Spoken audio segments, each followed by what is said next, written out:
Welcome to the debut episode of Climate 911. Our story begins near Biscayne National Park in South Florida. Young Jeremy is up late playing on his iPhone, but something is wrong. He keeps picking up strange interference.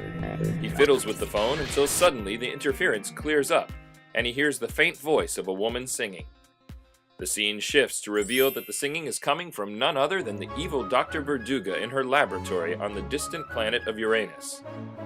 Despite her attempts to cheer herself up with warm thoughts and happy songs, Verduga is miserable because of the cold temperatures on Uranus. She wants to move someplace warm and thinks she has discovered a nearly perfect planet, Earth. Her only wishes are that Earth were a bit warmer, with less ice and more oceans for her to wear her new bikini to.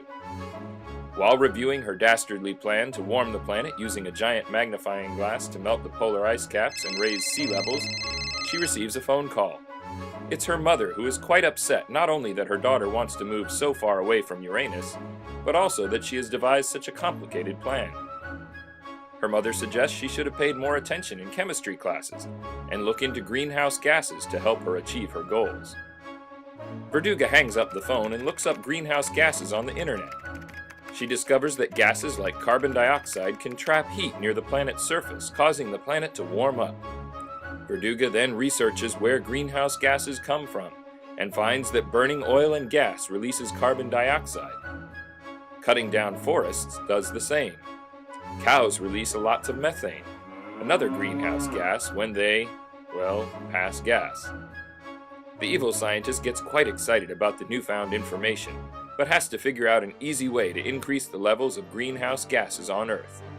She realizes that the easiest way to do it is to enlist the people of Earth to do it for her by driving more, wasting electricity, using lots of wood and paper from trees, and eating lots of beef from gassy cows.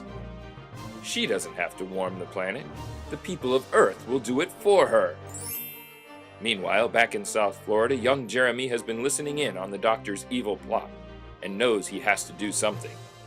He dials his phone and calls the only place that might be able to stop Verduga, Climate 911. And so ends episode 1 of Climate 911. Did Jeremy get through in time? Will Dr. Verduga's evil plan work? Tune in next time for episode 2 of Climate 911.